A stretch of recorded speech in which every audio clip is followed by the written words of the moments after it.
When we hit Omaha Beach, everything fell apart all at once. It was nothing but confusion. Bullets were coming non-stop, and we were under fire every second. You try to push those memories out of your mind later on, but some things stay with you no matter how hard you try to forget. My name is Onofrio Zach Sherry. Everyone calls me No-No. I was raised in an Italian household in the town of Geneva, New York. My father made shoes for a living. He was a shoemaker, and even now I still have one of his old machines sitting in my garage. That is where I come from. I clearly remember the day Pearl Harbor was attacked. Snow was falling, and it was deep winter. When the news reached us, I felt it in my gut that I ought to go and serve. I wanted to join up right away. But my family needed help, and someone had to bring money home. So I stayed as long as I could. I did not volunteer for anything. I just kept working, doing my duty at home, until the day they called me in. Once I was drafted, there was no choice. I had to go. I left New York and was sent all the way out to California. That is where we trained, mostly out in the desert. We even joked about it, calling it desert training and desert golf. At the time, we were sure we were headed for Africa. General George Patton was out there running his maneuvers. His tanks were everywhere. Seeing all that desert and armor made us certain we were going to fight in North Africa. We trained there for about 6 months. Then, without much explanation, they shipped us back east to Virginia.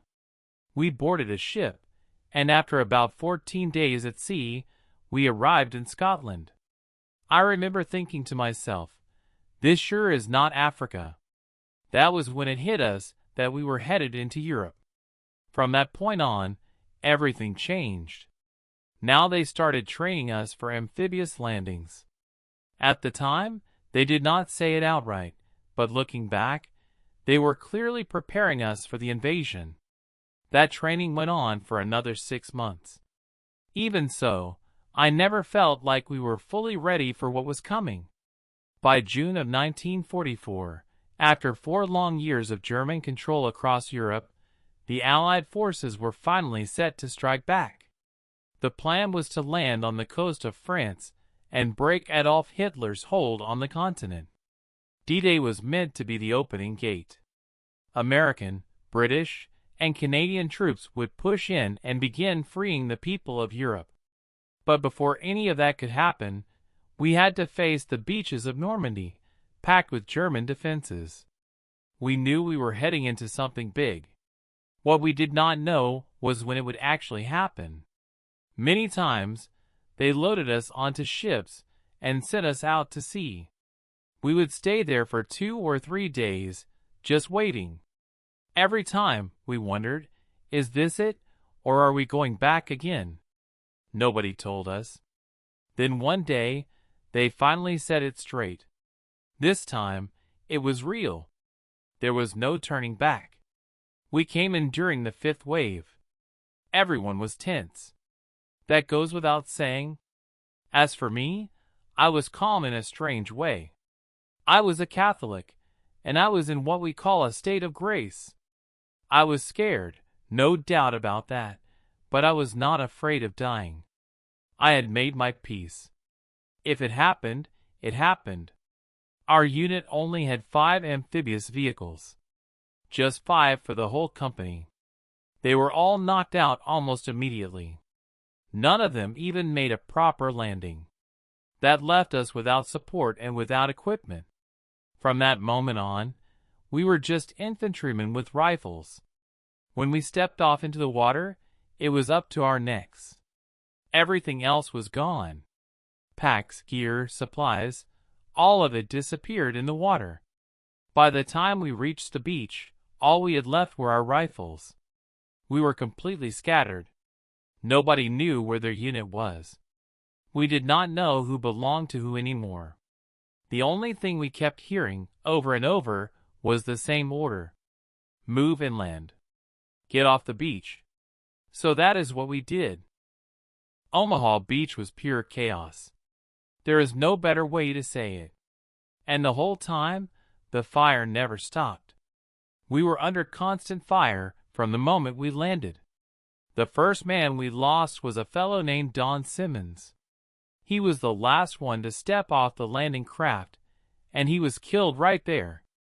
That was the first death I ever saw with my own eyes. After that, I saw many more. Too many. You tell yourself you will forget those sights someday, but the truth is you never do. I remember one soldier especially clear. He was sitting in a corner, right on his helmet. He had red hair. I can still see him like it was yesterday. He had been ripped open badly. He was holding his insides with his hands, trying to keep them in. All he kept saying was, "I am going home. I am going home. I am going home." I told him I wished him luck. I never found out if he survived or not. Later on, Frank Floriano and I crawled our way up to a landing craft that had already been knocked out. Just as we reached it, a shell exploded behind us. That was when I got hit. A piece of shrapnel tore into my leg. Looking back, I honestly do not think our training had truly prepared us for what we faced that day. And I know I was not the only one who felt that way. The waves of soldiers just kept coming in, one after another. The losses were terrible. Around 10,000 men were killed or wounded, but even with that, more than 150,000 Allied troops made it ashore. In the end, we overwhelmed the German defenses and took the beach. A couple of days later, we were sent back to clean up the dead. That was one of the hardest things I ever had to do. They loaded the bodies onto trucks, stacking them up to take them to be buried. A priest named Father Flanagan stopped them. He said, "No! You lay my boys down flat, one by one." He told them those were his boys, and they deserved respect. Every time I think about that moment, my throat tightens up. He had tears running down his face as he gave last rites to the fallen. That image has never left me. We did sleep when we could, but the Germans did everything they could to stop that. Their planes flew low and slow over our positions. We thought they were about to strafe us, but most of the time, they were just trying to keep us awake. Oddly enough, I still managed to sleep. I could sleep anywhere back then. Before closing my eyes, I would make the sign of the cross and say a prayer. I told myself if I wake up, I wake up. If I do not, then that is it. I was still in a state of grace, and that gave me peace. That feeling stayed with me through the rest of the war. I carried it across France and into the Battle of the Bulge, where I fought alongside the 101st Airborne Division at Bastogne. The cold there was brutal. I ended up with frostbite from it. Still, I made it through. Eventually, in May of 1945, the German forces surrendered, and the war was over. We finally boarded a ship to head home. Strangely enough, I do not remember the trip back at all. I do not remember the ship. I do not remember the ocean. The only thing I recall is arriving in New York and being discharged by an officer. And just like that, it was finished.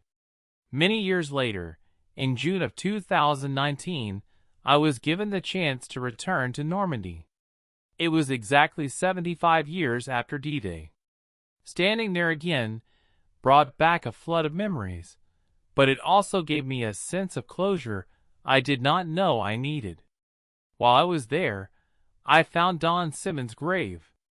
I stood there quietly and said a prayer for him. Now, when I talk to kids, I tell them these stories.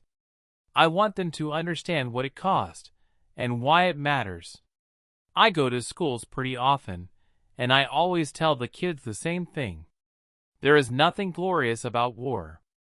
Believe me, it is terrible. Just plain horrible. I was wounded at Normandy. At the time, I did not care one bit about medals. That was not why we were there. But my kids cared. My brother had received a Purple Heart, and they kept telling me, "Dad, you earned one too. You should have it." I told them I would try, even though I did not really believe anything would come of it. The problem was paperwork. Nobody believed me without medical records. They wanted proof written down by medics. Back then, a medic did look at my wound. He saw I was hit, wrapped it up, and took care of me the best he could. Not long after that, he was killed. 2 days later, my wound got infected, and another medic cleaned it again. Still, nothing was ever written down. There was no official medical report. I never went to what they call sick call every morning. Who is going to do that in Normandy? You were just trying to stay alive. A couple of my buddies later wrote letters saying they saw me wounded. My commanding officer also wrote a letter. Even so, the process dragged on for many, many years. That was when Zach stepped in to help me. He worked on it for 2 or 3 years straight. He refused to give up. I will be honest, I did give up at one point. Even with him pushing, I was ready to stop. But he told me no, that he was not quitting. He kept fighting for it. In the end, we finally succeeded. I was awarded the Purple Heart, and they presented it to me down in Las Vegas. Seeing my kids that day meant everything to me. They were happy. And I was happy too. I survived the war. Thank God for that. My kids are thankful I made it home, and I tell them all the time, you would not be here if I had not come back. Before I finish, I just want to say thank you to everyone listening to my story. It matters that these memories are not forgotten. The stories of the Second World War belong to all of us, and they need to be told while there are still people alive who remember them. Thank you for taking the time to listen.